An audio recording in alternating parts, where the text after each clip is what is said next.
오늘 말씀의 제목은 지난 주일에 이어서 단까지 쫓아가서 라는 제목으로 함께 은혜를 나누고자 합니다. 단까지 쫓아가는, 그래서 구원을 이루는 아브라함의 그 열정에 대해서 우리가 함께 생각해 보기를 원합니다. 오늘은 그 시간을 더해서 특별히 거리감, 구원의 그 범위에 대해서 우리가 좀 한정적으로 좀 측정지어서 생각을 해보겠습니다. 여러분 혹시 금순이를 아시나요? 음순이도 아니고 동순이도 아니고, 목사님 갑자기 밑도 끝도 없이 금순이가 웬 말입니까? 굳세어라 금순이는 아시나요? 굳세어라 금순아. 눈보라가 휘날리는 바람찬 흥남부두에, 어떻게 좀 비슷한가요? 좀 어색한 것 같습니다. 목을 놓아 불러봤다. 장로님들이 저보다 더 잘하실 것 같아요. 굳세어라 금순아, 현인 씨께서 이제 불렀던 곡이고 1953년에 발표된 곡으로 알고 있습니다. 한국전쟁이 있었던 1950년이죠. 흥남부두를 배경으로, 흥남철수를 배경으로 만들어진 곡으로 알고 있습니다. 이 흥남철수 작전, 어쩌면 구원의 열정을 몇 사람들에 의해서 적나라하게 우리들에게 보여준 하나의 역사적 사건이 되는 것 같습니다. 지난 화요일이 무슨 날인 줄 혹시 기억을 하고 계시나요? 6.25죠. 몇 년이 되는 날일까요? 74년. 훌륭하십니다. 저는 검색을 했어요. 몇 년이지? 검색을 하니까 74년 이렇게 되었다고 합니다. 1950년 12월 6일에 조선인민군이 평양을 다시 수복하게 됩니다. 그리고 12월 8일에 흥남철수 작전이 명령으로 떨어지게 됩니다. 그래서 12월 15일부터 24일까지 10만 명의 군사하고 10만 명의 민간인이 이제 철수를 하게 됩니다. 이 철수 작전이 굉장히 규모가 컸다고 그래요. 그래서 많은 사람들이 이 작전을 통해서 구원받는 귀한 시간이 되었다고 합니다. 이 작전 중에 가장 감동적인 하나의 시간, 또 장소, 또 그런 순간이 있었다고 합니다. 거기가 어디냐면 메르디스 빅토리아 호에 얽힌 흥남부두에서 있었던 일입니다. 마지막 배가 온양호였어요. 온양호. 이게 이제 여객선이었고 흥남부두에 있었던 마지막 배였습니다. 그 온양호가 민간인을 태우고 떠나버렸어요. 그리고 남아있는 배는 메르디스 빅토리아 호, 이 하나의 배만 남아있었다는 것입니다. 그런데 이 배는요, 여객선이 아니고 상선이에요. 상선이었습니다. 그런데 수십만 명의 사람들이 탈출하기 위해서 흥남부두로 이 배 주위로 막 몰려들기 시작하는 거예요. 이때 10군단의 민간 고문이었던 현봉학 씨가 배 주위로 몰렸던 그 사람을 어떻게 구원해야 될 거 아니에요. 배는 없죠. 그래서 그 사람들을 태우기 위해서 1군단 지휘관인 알모트 장군과 메르디스 빅토리아 선장인 라루를 직접 찾아가서 설득하기 시작합니다. 결국 어떤 일이 벌어지게 되냐면, 상선이고 거기에 사람을 태울렀던 그런 배가 아닌데 거기에 있는 군수물자들을 다 내려놓게 됩니다. 그리고 사람들을 태우기로 결정을 하게 됩니다. 그리고 난 다음에 군수물자를 내리고 난 다음에 그 배에 허용되는 인원이 그들이 생각할 때는 2,000명 정도 태울 수 있겠다라고 생각을 했어요. 그런데 그 배에 몇 명이 탔냐면 14,000명이 타게 됩니다. 그래서 이 말도 안 되는 어떤 역사가 이루어지게 되는 것이다라는 거예요. 여러분 생각해 보세요. 전쟁의 와중입니다. 전쟁의 와중인데 무기를 버리고 그 배에 피난민을 태운다는 게 말이 되냐는 거예요. 전쟁의 역사에서 이런 일은 없다라는 것입니다. 말도 안 되는 일이 벌어진 거예요. 그리고 그들이 계산할 때 몇 명이 태울 수 있는 배라고요? 2,000명입니다. 몇 명이 탔어요? 14,000명. 큰일 날 일을 한 거죠. 그런데 안전하게, 어쩌면 하나님의 은혜 가운데 이렇게 배가 이렇게 잘 피신을 하게 되었다라는 것입니다. 그 시작은 누구예요? 현봉학 씨 한 사람, 알모트 장군, 라루 선장. 그들의 마음 가운데 구원을 향한 열정, 한 사람의 생명이라도 구원하기 위한 열정이 없었다면 이런 일들은 일어날 수 없었다라는 것입니다. 구원을 향한 열정이 얼마나 중요한지 우리들에게 보여주는 하나의 생생한 역사가 되더라는 것입니다. 오늘 본문에서 우리가 마주하고 있는 인물은 누구냐면 아브라함이라는 인물입니다. 이 사람이요, 단까지 쫓아가서 롯을 구하고 거기서 그치지 않았어요. 자기의 목적은 처음에 롯을 구하러 가는 거였어요. 거기서 그치지 않고 도망가는 적들을 끝까지 추격을 합니다. 그래서 다메섹 왼쪽 호박까지 이르러서 모든 사로잡힌 사람들을 구원하는 그 아브라함의 모습이 등장하게 돼요. 그 아브라함의 모습을 통해서 그의 열정과 사랑이 이 정도까지구나 우리가 느끼게 되더라는 것입니다. 우리의 열정도 이 아브라함의 열정과 같으면 얼마나 좋겠습니까마는 우리가 살아가면서 이 열정을 쉽게 만드는 많은 조건들을 우리가 부딪히게 되더라는 거예요. 그리고 우리도 모르는 사이에 그 벽들에 부딪히는 우리들의 마음 가운데 그 열정이 식은 채로 살아가게 됩니다. 여러분들 예전에 처음 주님을 만나고 기도하고 교회를 위해서 또 성도들을 위해서 구원의 열정을 그렇게 달려갔던 그런 여러분들의 모습을 한번 생각해 보시기 바랍니다. 그런데 언제부턴가 우리가 무기력해져 있어요. 그리고 열정이 없는 삶을 살아가게 되더라는 거예요. 왜 이렇게 시들해져 있을까라는 그 질문을 던지게 되더라는 것입니다. 그리고 어떻게 하면 그 열정을 회복할 수 있을까? 우리가 이 시간 그 질문에 대해서 좀 고민을 해봤으면 좋겠습니다. 어떻게 하면 그 열정을 다시 회복하고 뜨겁게, 이전에 비해서 더욱더 뜨겁게 살 수 있을지, 또 구원에 향한 그 열정을 우리가 다시 회복할 수 있을지 우리가 이 시간 함께 생각해 보기를 원합니다. 우리는 오늘 그래서 마음의 열정을 식게 하는 오늘은 거리감에 대해서 좀 생각을 해보겠습니다. 구원의 범위에 대해서 좀 생각을 해보겠습니다. 우리가 거리감이라는 그 장벽이 우리의 구원의 그 범위 자체를 굉장히 좁게 만들어버려요. 우리의 마음을 닫혀지게 만드는 게 이 거리감이다라는 거예요. 그런데 오늘 본문에 나오는 아브라함이라는 사람은 그 거리감에 장애가 되지 않아요. 거리감, 내가 늦었을 거야. 지금 쫓아가봤자 시간이 다 지났을 텐데. 이런 어떤 마음 가운데 그런 어떤 늦은 감이 들게 되면 우리의 마음은 다치게 되는데, 오늘 본문에 나오는 아브라함은요, 그 거리감이 전혀 문제가 되지 않습니다. 아브라함이 그래서 단에서부터 부엘세바까지 그 거리를 그냥 극복해 나가는 모습을 보게 돼요. 그의 구원의 범위가 우리가 생각하는 것 이상으로 굉장히 넓습니다. 이것은 우리가 어떠한 거리도 극복할 수 있는 열정을 가져야 함을 아브라함을 통해서 우리들에게 가르쳐 주는 하나님의 메시지가 되더라는 거예요. 그래서 우리의 열정은 거리나 상황에 구애받지 않아야 된다는 거예요. 구원의 범위에 있어서 하나님 안에서 한계란 우리들에게 있을 수 없다라는 내용이 되는 것입니다. 우리는 그 사람과 내가 너무나 멀리 떨어져 있으면 그 사람 때문에, 내가 그 거리감 때문에 내가 저 사람을 구원해야 되나, 저렇게 멀리 잡혀가 있는데 내가 구원하러 가는 게 의미가 있는가, 이런 생각을 하게 돼요. 그러면 의욕은 그냥 그 순간 사그라지는 거예요. 그 생각은 우리의 의욕을 완전히 바닥으로 떨어지게 만드는 그런 요인이 되는 것입니다. 그런데 아브라함은 멀리 떨어져 있어도 그렇게 멀리 떨어질 수밖에 없었던 그 롯을 구하기 위해서 즉각적으로 행동에 옮기게 되더라는 거예요. 이거저거 재는 것이 없습니다. 아브라함에게 있어서 거리는 그의 열정에 있어서 전혀 문제가 되지 않았다라는 거예요. 이스라엘의 지역을 끝에서 끝을 얘기할 때 어떻게 얘기한다고 그랬죠? 단에서 부엘세바, 이렇게 이야기를 합니다. 거의 고유명사입니다.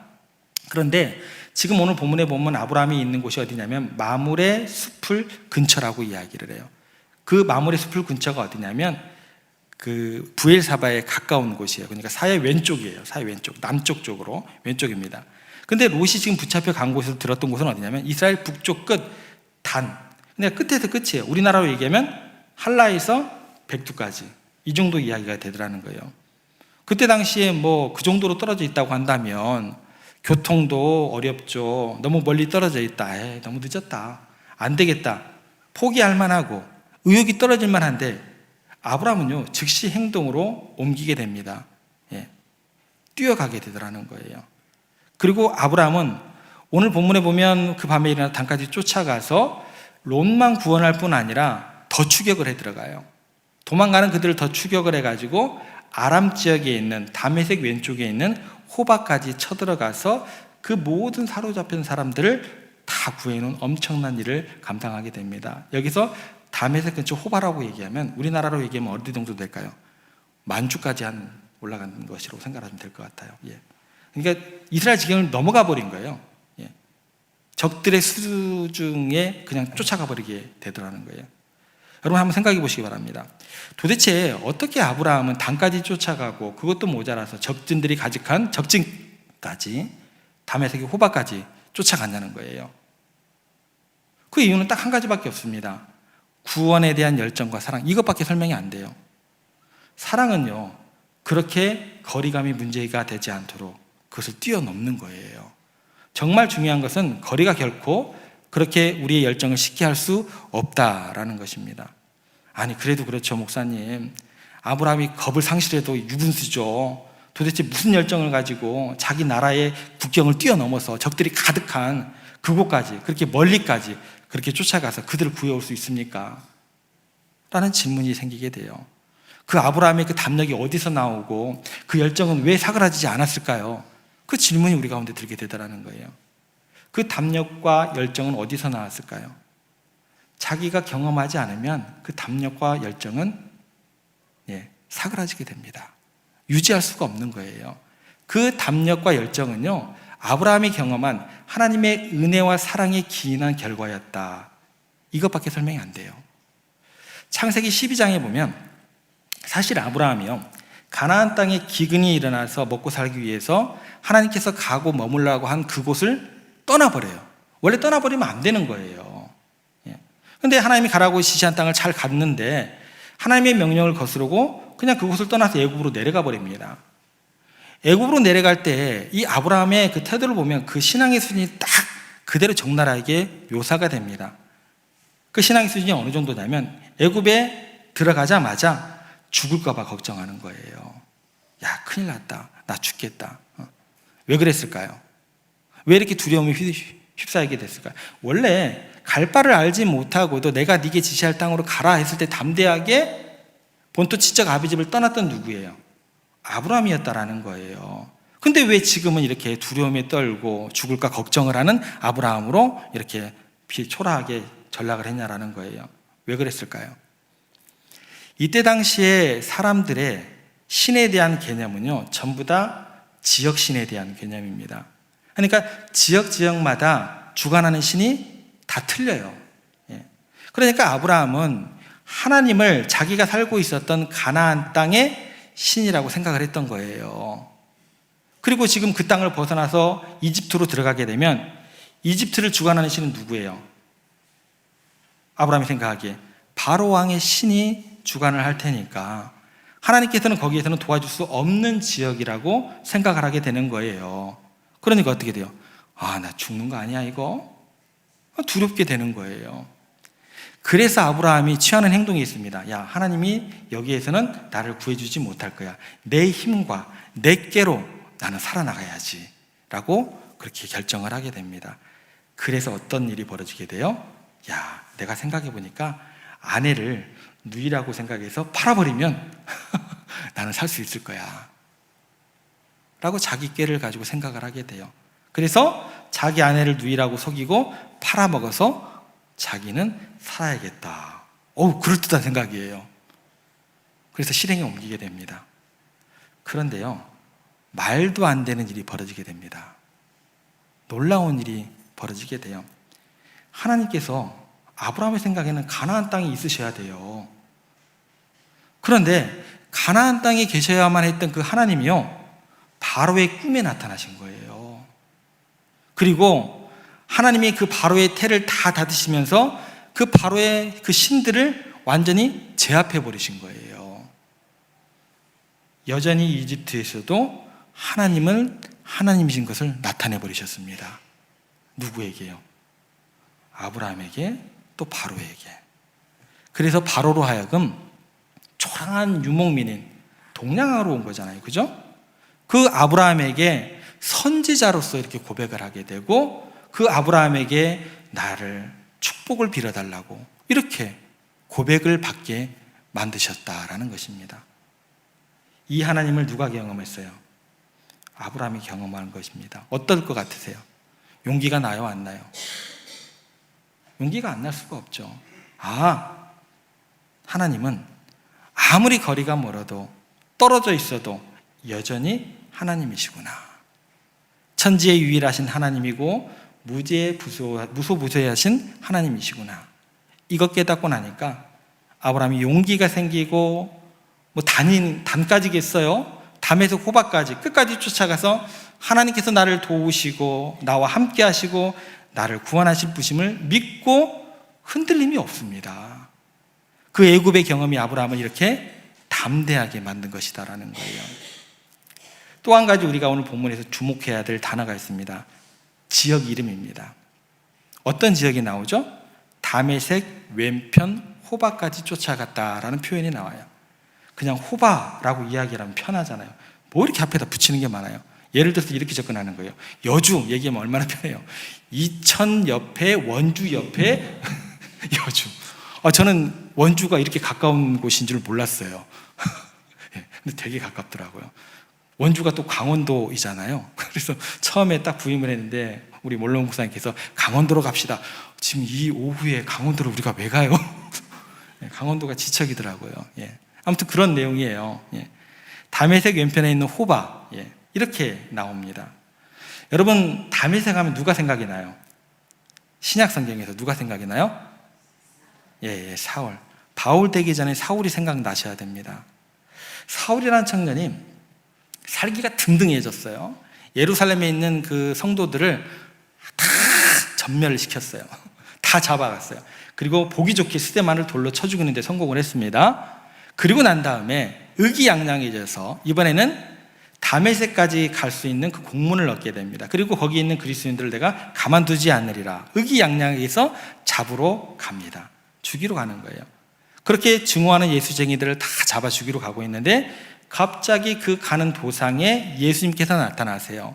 다메섹으로 가는 그 도상 가운데 예수님께서 나타나셔가지고 네가 나를 왜 핍박하느냐라고 말씀하시면서 그 자리에서 사울을 꼬꾸라뜨리시고 어떻게 돼요?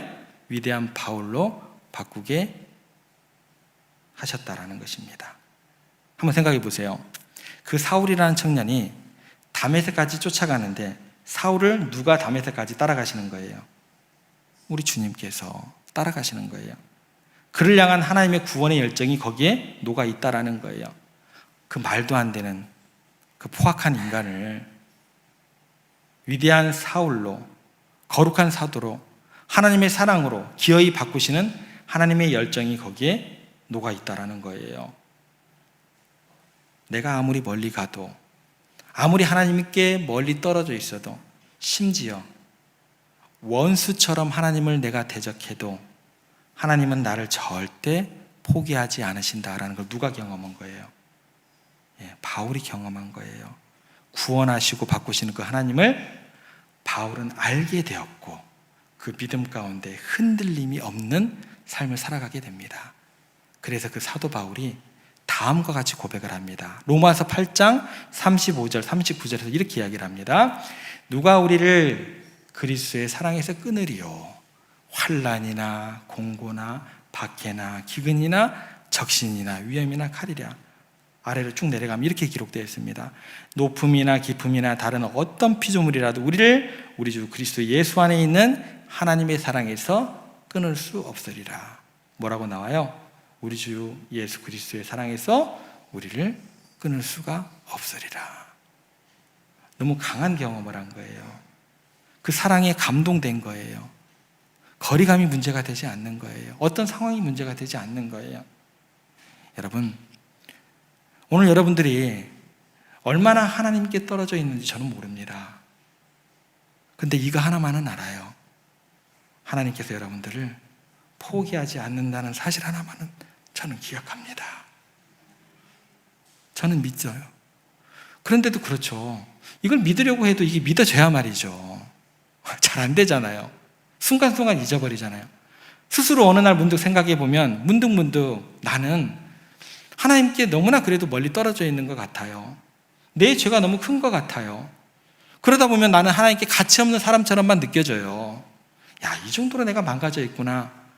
이 정도로 망가져 있는 나를 하나님께서 여기까지 찾아오실 그런 이유가 있냐? 나는 그런 마음이 들게 되더라는 거예요. 그런데 성경은 천만의 말씀입니다 라고 우리들에게 이야기를 해요. 하나님과의 거리감을 느끼는 순간에도 우리가 어떤 상태에 있는지 상관없이 하나님께서 우리를 찾아오시고 얼마나 가까이 계신지를 누구를 통해서 확증을 하신 줄 아세요?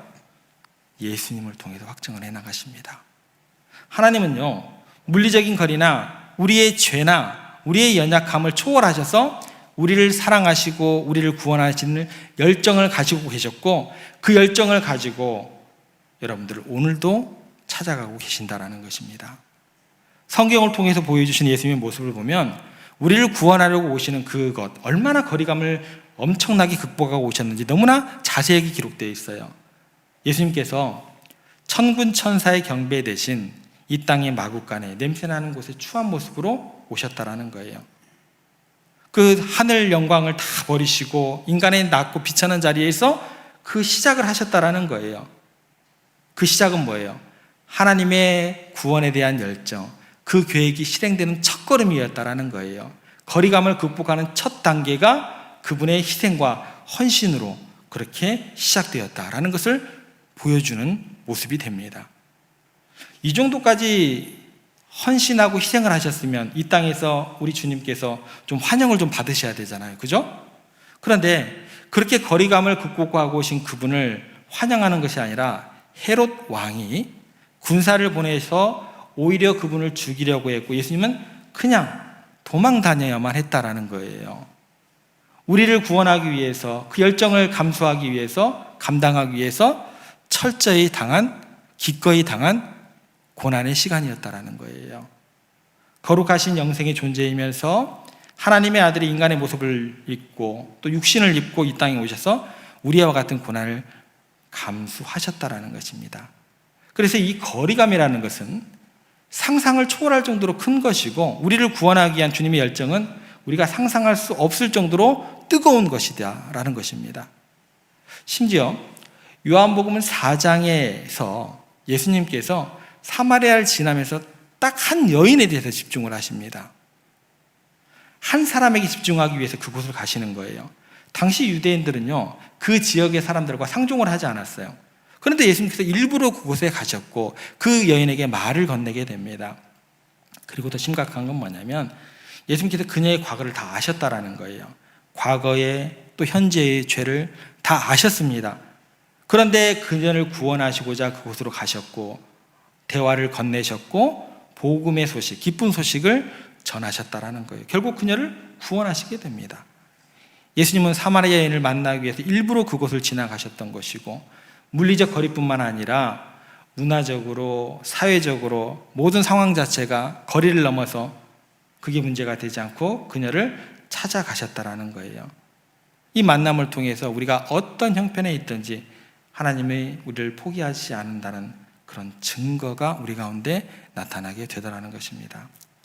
그래서 시편 139편에 가면 하나님께서 어디까지 거하시고 어디까지 우리를 찾아오시는가에 대해서 이런 이야기를 하게 됩니다. 여러분을 하나님께서 모태로부터 창조하셨다라고 이야기를 하세요. 내가 혹여 바다 끝에 가도 거기에 하나님 계신다고 이야기를 하세요. 혹여 내가 죽음의 자리에, 음부의 자리에서 자리를 깔지라도 하나님께서 거기 계신다고 이야기를 해주십니다. 여러분, 하나님께서 여러분이 어디에 가 있든지 어디에 떨어져 있든지 여전히 함께 하시는 하나님이신 것을 잊으시면 안 됩니다. 그렇다면 여러분들은 낙심이 2번에서 1번으로 줄어들 수 있지 않을까요? 네, 낙심하지 마시기 바랍니다. 그리고 여기서 그치지 않으십니다. 더 나아가서 그분이 우리가 그분을 향한 마음이 어떠한지 상관하지 않으시는 그 영역까지 이야기를 하세요. 우리가 그분을 기뻐하고 맞아들이고 그렇게 하면 하나님께서, 예수님께서 우리를 기뻐하는 가운데 우리를 사랑으로, 은혜로 인도하셔야 되는 게 맞잖아요. 여러분들 매일의 삶이 하나님을 기뻐하고 하나님을 즐거워하는 삶을 살아가시나요? 어떠세요? 저도 그렇게 못 살아갑니다. 저도 그렇게 못 살아가요. 여러분들이 혹여 그런 삶이 하루 이틀 지속된다고 하면 아이, 내가 너한테 실망했다, 나 너 떠날란다, 하나님께 그렇게 이야기하실까요? 어떠실 것 같으세요? 그런 두려움과 그런 어떤 마음 가운데 혹시 떨고 계신가요? 그렇지 않다라고 이야기를 하세요. 우리의 그분을 향한 마음이 어떠하든지 상관없이 떠나지 않겠다라고 이야기를 했어요. 하루는 예수님이 제자들에게 갑자기 바다를 건너가자고 이야기를 합니다. 그리고 배에 타시자마자 예수님께서 픽 쓰러지셨어요. 너무나 피곤해서 기절하신 거예요. 그런데 풍랑이 일어나게 됩니다. 배가 막 다 잠기고 막 뒤집어지게 생겼어요. 그런데도 예수님께서 일어날 생각을 안 하는 거예요. 제자들이 막 겁이 나는 거예요. 우리 죽게 되었다고. 그래서 예수님을 막 흔들어 깨웁니다. 그랬더니 겨우 일어나세요. 얼마나 피곤했는지 그 정도까지 기절했다라는 거예요. 그렇게 일어나신 예수님께서 먼저 풍랑을 잠잠케 하십니다. 그리고 난 다음에 잠잠해진 파도를 뚫고 육지에 도착을 하자마자 무덤에서 거하는 군대 귀신 들린 사람을 만나게 됩니다. 그 사람을 만났을 때 어떤 일이 벌어지게 될까요? 예수님 왜 이제 오셨어요? 풍랑이 일어났다고 하는데 그 풍랑 뚫고 오느라고 애를 쓰셨어요. 그래도 제가 얼마나 기다리고 있는 줄 아셔요? 이렇게 얘기를 했을까요? 예수님을 딱 만나자마자 그 군대 귀신 들린 사람이 예수님을 따지기 시작합니다. 왜 오셨냐고, 나를 괴롭게 하려고 오셨냐고, 빨리 가라고 이렇게 이야기를 합니다. 그런데 예수님께서 거기에 가신 목적이 뭐예요? 그 한 사람 만나라고 가셨어요. 목적이 그건데 그 사람이 그 이야기를 들었다고 예수님께서 떠나실까요? 에이, 내가 너 괜히 만나러 왔다. 야, 내가 풍랑 뚫고 왔는데 네가 나한테 그러면 되냐? 다 무효다야. 나 다시 떠날란다. 가셨을까요? 그 한 사람 구원하기 오셨는데 절대 가실 리가 없죠. 귀신아 나가라 명령하셨습니다. 그렇게 귀신 들린 사람이 예수님을 대적하고 못마땅하게 생각하는데 예수님은 그 사람을 고쳐주셨다는 거예요. 그랬더니 이번에는 그 사람이 아니고 마을 사람 전체가 예수님께 막 달려 들어옵니다. 예수님께 몰려와가지고 그 마을에 있는 그 모든 사람들이 예수님을 쉬지도 못하게, 발도 못 붙이게 하고 당장에 떠나라고 그렇게 이야기를 해요. 결국 어떻게 되었냐면 그 피곤한 몸을 이끌고 다시 바다를 건너서 그 한 사람 고치는 것으로 만족을 하시고 쉬지 못하고 다시 배를 타고 건너편으로 가시게 됩니다. 주님께서 이걸 아셨을까요? 모르셨을까요? 아셨죠. 아심에도 불구하고 풍랑을 뚫고 가셨고, 아셨기 때문에 그 사람이 어떤 이야기를 하실지도 아셨고, 그래도 그 사람을 고쳐주셨고, 그 다른 사람들이 어떻게 대할 줄도 아셨지만서도 또 그 마음을 추스르시고 다시 건너가셨다. 모멸감을 참으신 이유가 뭐예요? 그 한 사람 구원하려고 갔고 그 한 사람 구원하셨다라는 거예요.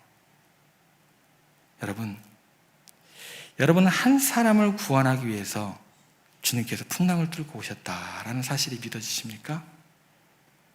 그러면 그 순간부터는 여러분의 상황은, 여러분의 마음은 문제가 돼야 안 돼요. 안 되는 거예요. 흔들리시면 안 돼요. 주님께서 풍랑을 뚫고 우리가 그 주님을 멸시한다고 해도 그 주님을 1년 365일 환영하지 못한다 할지라도, 기뻐하지 못한다 할지라도, 우리가 주님께 영광을 못 올려드린다고 할지라도 주님은 우리를 떠나지 않으신다. 우리의 어떤 자리까지도 쫓아온다는 사실을 기억하시기 바랍니다. 거리감이 중요한 게 아니에요. 어떤 형편에 있는지가 중요한 게 아니에요. 여러분 착각하지 마세요. 주님은 반드시 우리를 도우시고 구원하시고 그렇게 우리를 위대한 사람으로 변화시킬 능력이 있고 그렇게 인도하실 주님이시다라는 것입니다. 여러분, 오늘 본문에 나오는 아브라함은요 75세가 넘은 나이에 단까지 쫓아가 롯을 구했습니다. 단을 넘어서 다메섹 왼쪽에 호바까지 쫓아가서 모든 사람을 구원하고 모든 사람을 회복시켰다라는 것입니다.